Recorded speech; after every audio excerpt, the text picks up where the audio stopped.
So in this session, we'll discuss the free fall motion.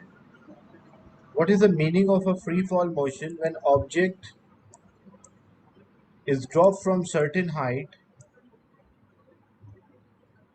even it is a lighter object or if it's a heavy object. Example, I have 2 kilogram object and we have 5 kilogram object. Both are dropped from the same height, from the same level. So what will be the force which is acting, like this is a ground or the surface.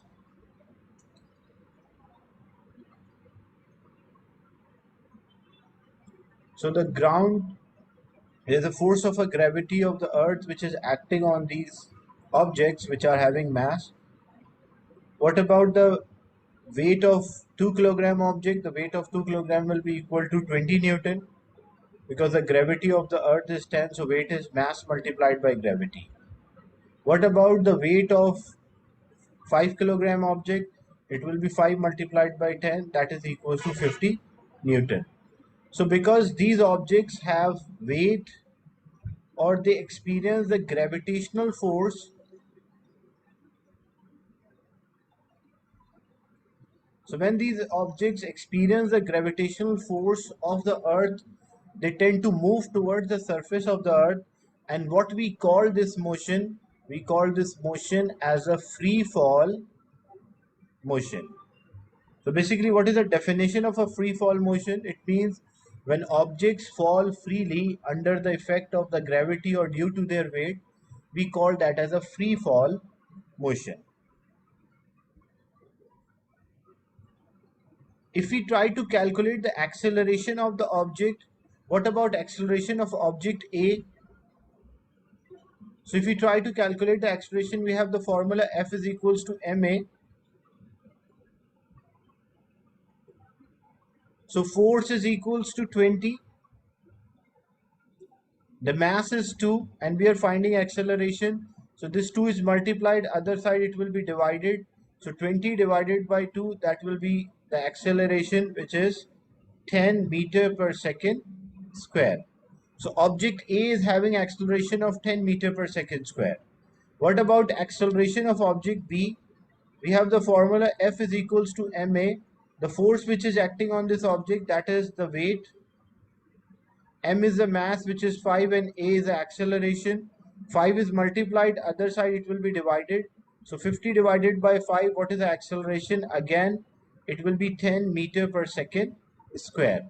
So whenever objects are falling in the absence of air resistance, our assumption for this motion that there is no air resistance, like there is no air to stop the moving object or to try to slow down the moving object or try to reduce the acceleration.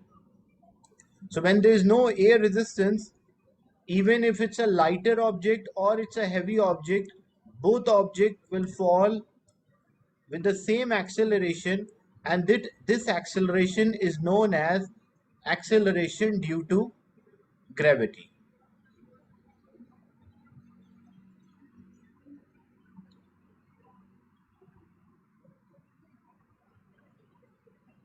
And that is denoted by letter G. That's why we say gravity is 10 or acceleration due to gravity is also 10.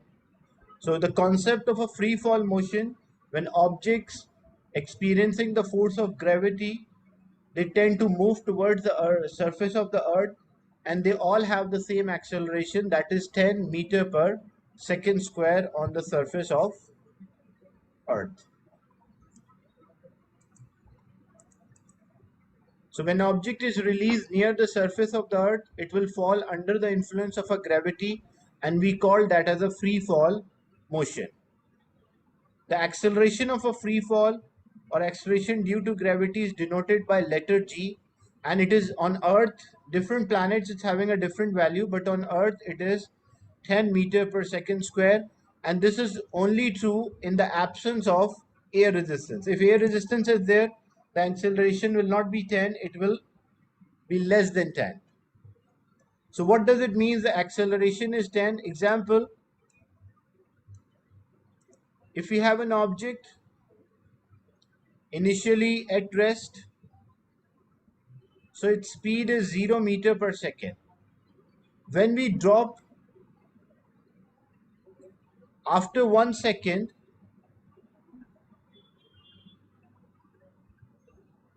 because we know for falling objects, objects which are falling under the influence of the gravity, they all have the same acceleration and they all should have the acceleration as 10 meter per second square. So what does it mean? It means every second the speed should change by 10.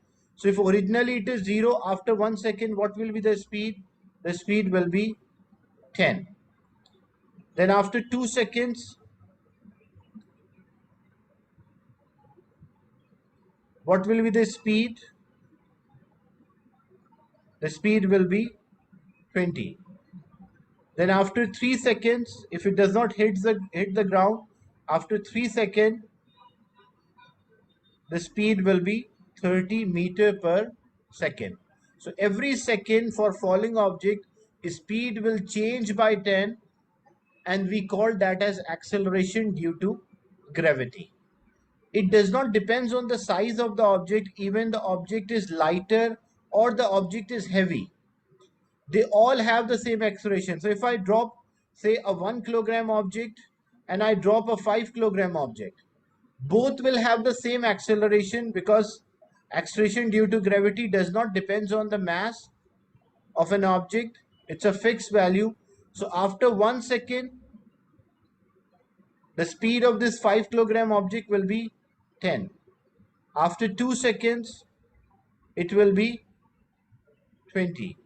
After 3 seconds, it will be 30. So every second, the speed will change by the same value. That's why if we drop two objects, one is lighter and one is heavier, what will happen? Both will hit the ground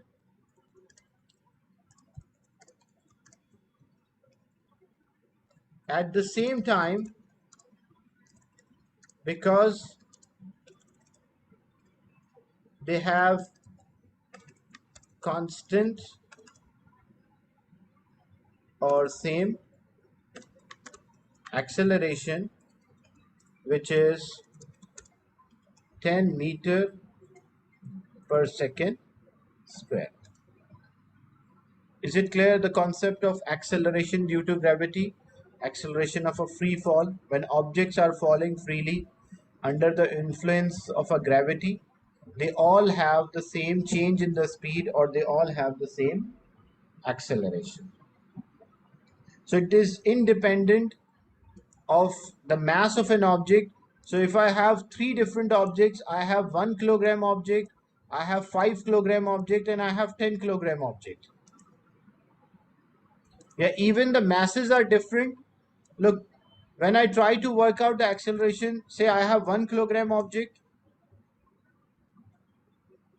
I have 5 kilogram object, and I have 10 kilogram object. That's the mass. What about the weight?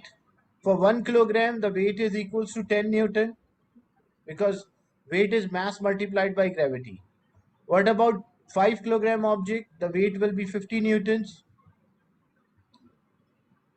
And what about 10 kilogram object? The weight will be 100 Newton.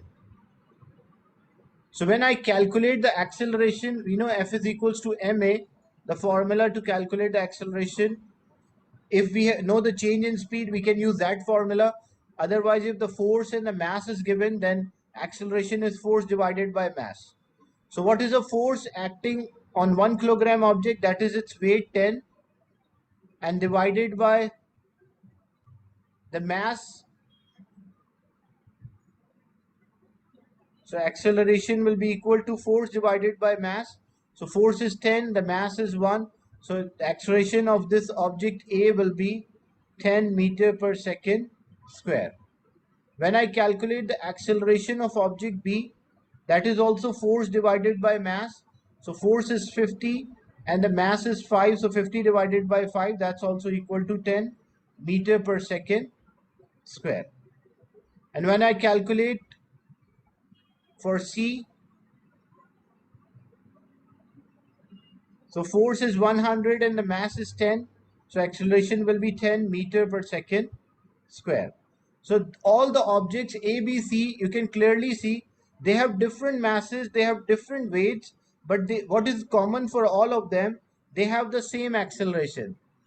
So in the absence of air resistance, objects have the same acceleration. So when they fall towards the surface of the earth, they will take the same time to hit the surface. And we call that as acceleration due to gravity. But the condition in the absence of air resistance. Example, if you drop a feather and a lead ball, they both have different masses, they have different weight, but in the absence of air resistance, without air resistance, when these objects will origin, then after 1 second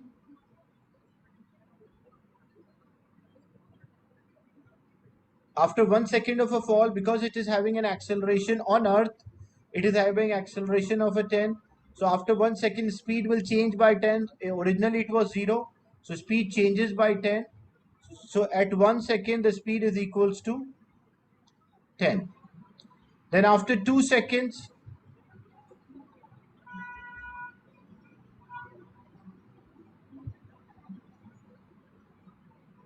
so when time is equals to 2 seconds, the speed will again change by 10, so speed will be 20 meter per second. So after 2 seconds it will be 20. After 3 seconds of the fall,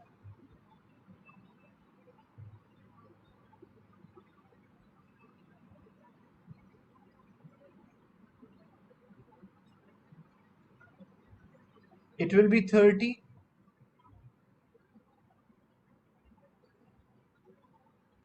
Then after 4 seconds it will be 40.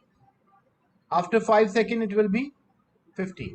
So when we join these points, what we will get for a speed time graph or a velocity time graph, it will be a straight line. So whenever it's a straight line, what does it mean? It means it is having a constant acceleration. And that acceleration for a falling object on the surface of the earth is 10. So whenever object fall, it will always have a constant acceleration, but the condition is without air resistance. If you want to sketch a graph for acceleration and time,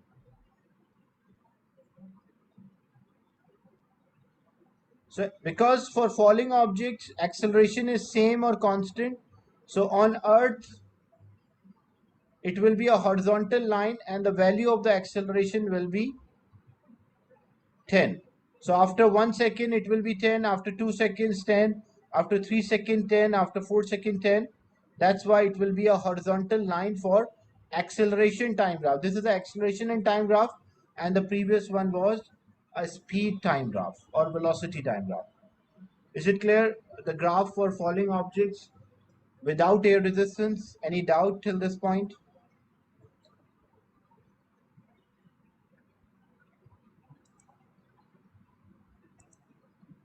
But what will happen if there is a air resistance? If there is a air resistance, the acceleration of the object will decrease. It will not be constant. The acceleration will change. The difference between the graphs, this is a speed time graph. The speed time graph, so when time is equals to 0, speed was 0.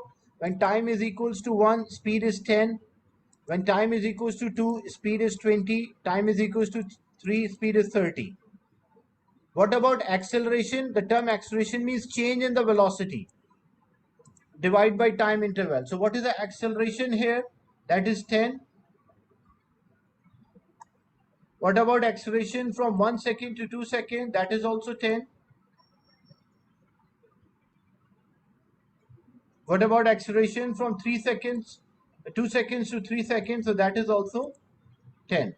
So if we plot acceleration and time graph, so every second the acceleration will be 10. So when we join these points, the acceleration time graph, it will be a horizontal line, whereas speed time graph or velocity time graph, it will be a straight line with a constant gradient or slope.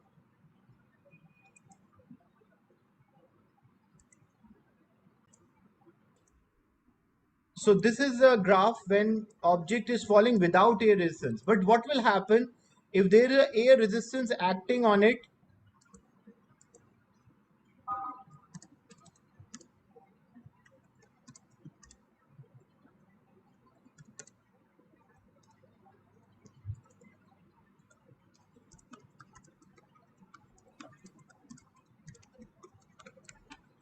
So if object is falling in the presence of air resistance is acting on the object.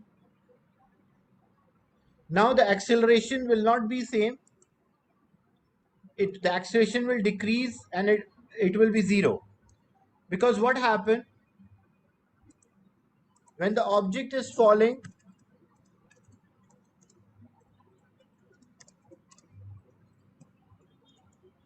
its speed increases, so the air resistance will also increase. So if object is falling in the presence of air resistance is acting, and as the speed increases, the air resistance will also increase. Example, here's an object, and I say its mass is equals to 2 kilogram. So what will be the weight of this object? It is dropped from rest, so its speed is 0. What about if mass is 2 kilogram? What will be the weight on Earth? The mass of object is 2 kg. What about the weight on Earth? That's equal to 20 Newton. That's good. So the weight will be equal to 20 newtons. Now, what is the acceleration? Initially, what is the acceleration? Because acceleration is force divided by mass. So force is 20 and the mass is 2. So 20 divided by 2.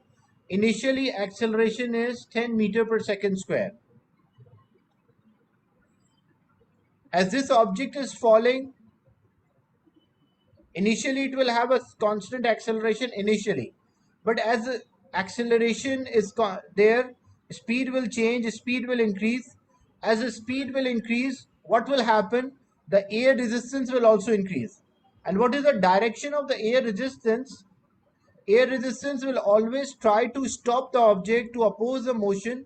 So if object is falling down, if object is moving down, the air resistance will act upward. So if the weight of the object is 20, but because air resistance is there which will try to oppose, so example, the air resistance is 10 Newton. So what is the force acting on this object now? What about the force acting on the object when the air resistance is 10?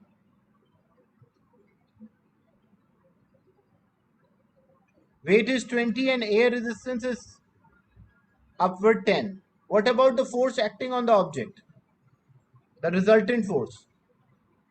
20 Newton is the weight acting down and air resistance is acting upward.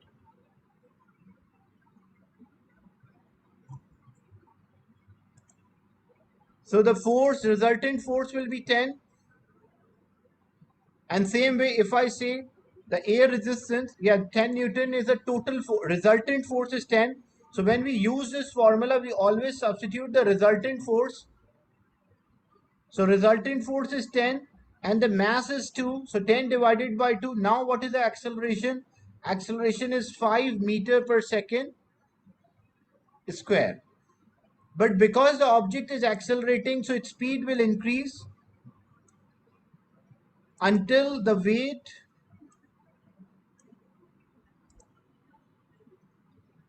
which is 20 Newton acting downward balances with a force of air resistance 20 Newton upward. So if air resistance is 20 up and the weight is 20 down, what is the resultant force on the object? Here the resultant force or was 10. Here the resultant force was 20. And what about the resultant force here? 20 Newton, air resistance is upward and weight is acting downward. So resultant force will be 0. And when resultant force is 0, so 0 divided by the mass, which is 2 kilogram. So 0 divided by 2, what we'll get? We'll get 0 meter per second square. So when no resultant force, there will be no acceleration. So when there is no acceleration, no change in speed, the object will move with a constant speed, which is known as the terminal speed. So when we sketch a graph for a speed time graph for object falling with air resistance, so first it will be a straight line. Initially it is a straight line, means constant acceleration, this part. Then because air resistance is increasing, if air resistance increases, the resultant force is decreasing. That's why the acceleration will decrease. And once the resultant force is 0, so it will have no acceleration. The object will move with a constant speed, and this constant speed is having a particular name, which is known as the terminal velocity. So terminal velocity means the constant speed when the object is not changing the speed or it does not have any acceleration. So at this point in the beginning, the acceleration is constant. At this point, the acceleration is decreasing. And here, the acceleration is 0, which shows that object weight balances with the air resistance. That's why the acceleration is 0 and it will fall with a terminal speed or a terminal velocity. So this is what happened for object falling under the influence of air resistance. So if there is air resistance, acceleration initially it is constant, then decrease, then 0. But if there is no air resistance, then the acceleration will always be constant. Is it clear, this graph?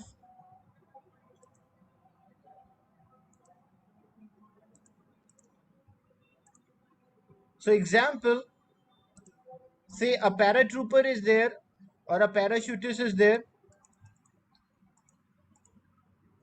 He jumps from the aircraft, he jumps from the plane. So consider a parachutist, he jumps from the aircraft. So his weight is acting downward. If I say his weight is 600 Newton, and there is initially, because the moment he jumped, there is no air resistance.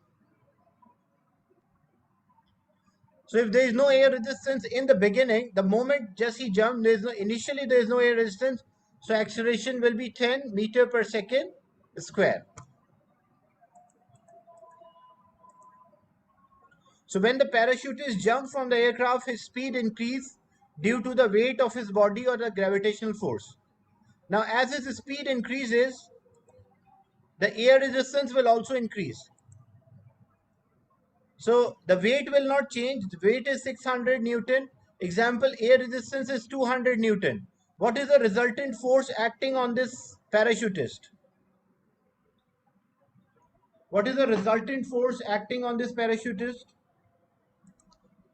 That is 400 Newton.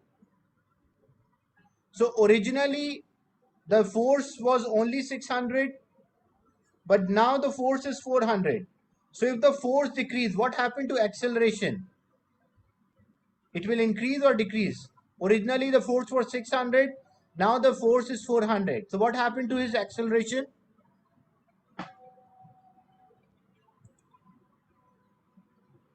It will decrease, because if the force decreases, the acceleration will also decrease. So as his speed increases, the air resistance will also increase in opposite direction. And once his weight, which is 600 Newton, balances with the air resistance, which is 600, so the force on him is 0. If the force is 0, the acceleration will also be 0 meter per second square, and this parachutist will move with a constant speed, and what we call that as a terminal speed or terminal velocity. Is it clear till this point? Anyone having a doubt or a question? So this is what happened. He did not open the parachute. That's why you will find like the paratroopers, they can also perform or form or make different formations when they're falling through the air without opening a parachute, because they adjusted the air resistance with the weight, so they all have the same terminal speed and they can perform different formations. So this is here, the resultant force is downward and zero resultant force. Now when he opens the parachute, his weight is acting downward, which is 600 Newton, but now he opens the parachute. So the moment he opens the parachute, what will happen? His weight is not changing, that's 600. But air resistance, as because parachute will have a large surface area, so it will have a large air resistance. So example, air resistance will be 1000 Newton. So what is the resultant force here? A 1000 Newton air resistance, and the weight is 600. So resultant, yeah, that's good. The minus 400 Newton is the resultant force. What is the meaning of minus 400? It means the resultant force is upward. So resultant force is upward and the parachutist is moving down. This is the direction of the motion. So what is the effect of this? That due to the large air resistance, there is more upward force than the downward force. So the object will slow down. So this parachutist will slow down or he will decelerate. And as he decelerates, speed decreases. So when the speed decreases, the air resistance again decreases. So air resistance again balanced with the weight. So when air resistance balanced with the weight, again there is no resultant force and he will move with a constant speed again. So there are two times he's moving at a constant speed. One is without opening a parachute and one is after opening a parachute. But what is the advantage? That using a parachute, because the moment he opened the parachute, he will decelerate or slow down, so his speed will decrease. As he land on the ground, he will land at a smaller value of a speed, or at a lower speed. That's why it will not have greater impact on his body. Otherwise, if he is not able to open a parachute and he is falling with a terminal speed, but this terminal speed will be higher, so it will be a fatal, it can cause injury. But when opening a parachute, when the moment he opened the parachute, he slowed down and again reaches the terminal velocity, so it will not hurt the parachutist. So that's the advantage of using a parachute. If we sketch the graph for these five motions, the first one, when the parachutist did not open the parachute initially, like the first three pictures, I say this is 1, 2 and 3. So initially the acceleration is 10, constant acceleration.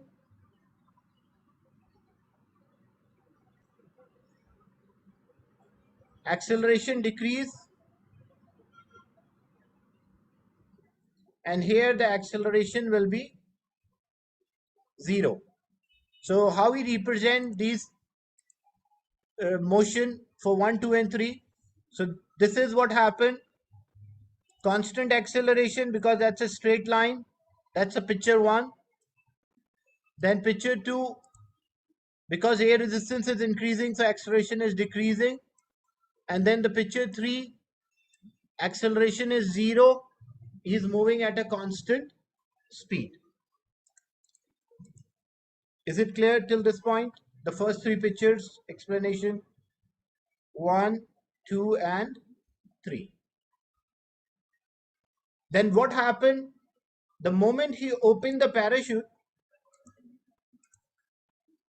so the moment he opened the parachute, this is picture 4.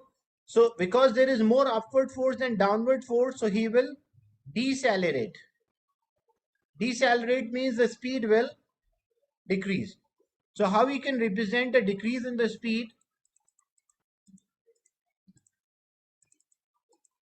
So this is when you open the parachute, his speed is decreasing, and once again the fifth picture, the last picture, once the air resistance balance with the weight, why the air resistance here is higher than this point? Because he was moving at a higher speed, that's why the air resistance is higher. But once the speed decreases, the air resistance will also decrease and it matches with the weight again, and he will move with a constant terminal speed or a lower terminal speed. Is it clear? This graph, the speed time graph for a parachutist falling freely. Any doubts in this part?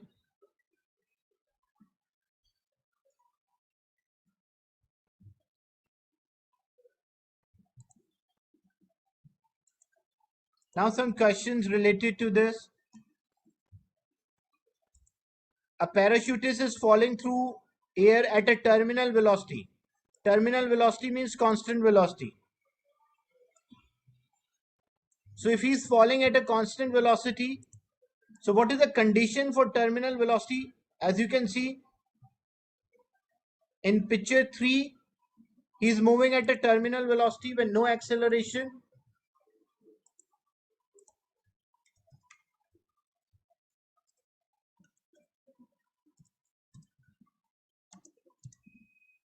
The term terminal velocity means constant velocity where the acceleration is 0. So whenever the object is moving with a terminal velocity, the resultant force should be 0, or we can say acceleration should be 0, or air resistance balances with the weight. And same thing happened for the last picture as well, that air resistance balances with the weight and he's moving at a terminal speed. So now the question is, which statement about the parachutist is correct? You can use a screen annotation or a chat if you want to answer. What could be the right answer for this?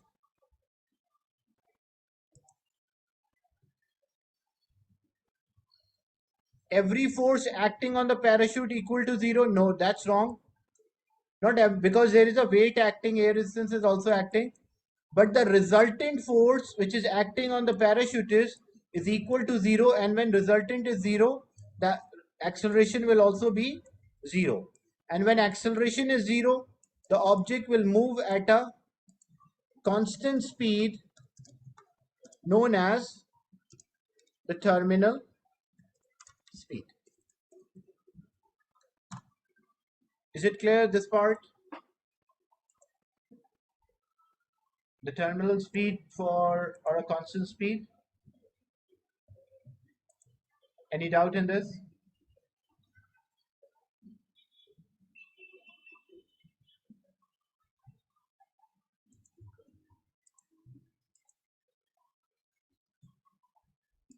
Whenever the question is, the parachutist is falling through air at a terminal speed. What is the meaning of terminal speed? The term terminal speed means constant speed. And when speed is constant, there should be no acceleration. And when there is no acceleration, there should be no resultant force.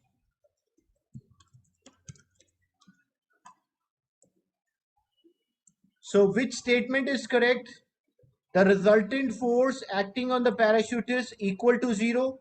The weight is there, weight is acting downward, air resistance is acting upward, but the result of the weight, like example, if weight is 600, air resistance is also 600, so result of weight and air resistance is 0. And if resultant force is 0, what about acceleration? The acceleration will be 0 as well. That's why C is the right answer.